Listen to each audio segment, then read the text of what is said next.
ক্ষমতা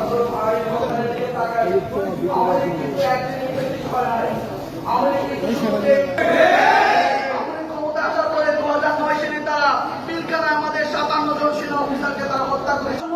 যেমন ছাত্র জনতা একসাথে প্রতিবাদে নেমে পড়েছিলাম, 2009 সালে যদি নামতাম তাহলে হেফাজতের হত্যাকাণ্ড হতো না। আমরা এখনো দেখতে পাচ্ছি বিএনপি কর্তৃক এই গত 10-11 মাসে 150 মতো খুন হয়ে গেছে। স্বামীকে বেঁধে রেখে স্ত্রীকে ধর্ষণের মতো ঘটনা। আমরা কিন্তু প্রতিবাদ করছি না। এই প্রতিবাদ না করার ফলেই বিএনপি আমরা জুলাইয়ে যে শিক্ষা পেয়েছি, আবু সাইদ মুক্ত যে ত্যাগের মাধ্যমে আমাদের যে নজরানা দেখিয়ে গেছে, আমরা সেখান থেকে আজকে অন্যকে খুন করলে যদি আমার গায়ে না লাগে, আগামী দিন আমাকে খুন করলেও কেউ প্রতিবাদ করবে না। আমরা কেউই নিরাপদ না। তাই আমি অনুরোধ করবো, এই যে চাঁদাবাজি হচ্ছে সারা দেশে, সন্ত্রাসী কর্মকাণ্ড হচ্ছে, ধর্ষণ হচ্ছে, এর বিরুদ্ধে আমাদেরকে জুলাইয়ের মধ্যে আবার রাস্তায় নামতে হবে। আমি আমার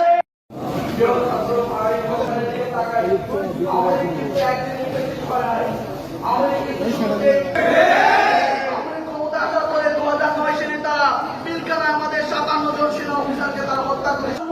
যেমন ছাত্র জনতা একসাথে প্রতিবাদে নেমে পড়েছিলাম, 2009 সালে যদি নামতাম তাহলে হেফাজতের হত্যাকাণ্ড হতো না।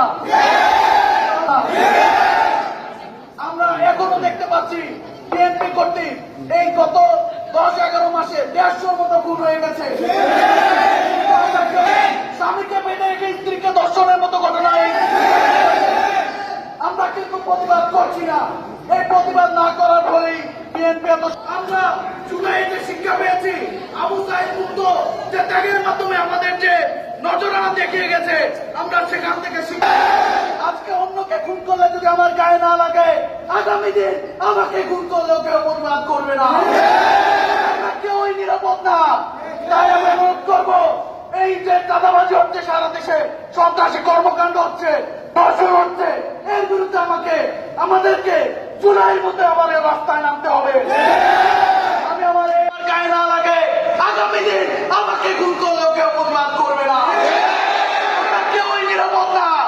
তাই আমি অনুরোধ করবো, এই যে চাঁদাবাজি হচ্ছে, ধর্ষণ হচ্ছে, এর বিরুদ্ধে আমাদেরকে জুলাইয়ের মধ্যে আবার রাস্তায় নামতে হবে। আমি আমার এই আহ্বান রেখে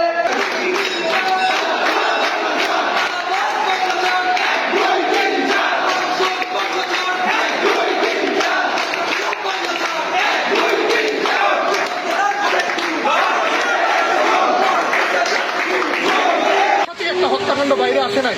এইটা দ্বারাও আমরা আমাদের যে ভবিষ্যৎ বাংলাদেশ, এটার জন্য একটা অশনি সংকেত পাই। তো সবাইকেই বলতে চাই, যারা ঘটিয়েছে এবং যারা জিনিসটাকে ধামাচাপা দেওয়ার চেষ্টা করেছে, আপনারা ইতিহাসের শিক্ষা নেন। জুলাই মাস চলছে, শিক্ষা নেওয়ার অনেক সুযোগ আছে, নাইলে পিঠের চামড়া কারো থাকবে। একটা কাজ করা হচ্ছে যেটা আমরা কখনোই আশা করি না। পরে এরকম একটা ঘটনা, এটার কথা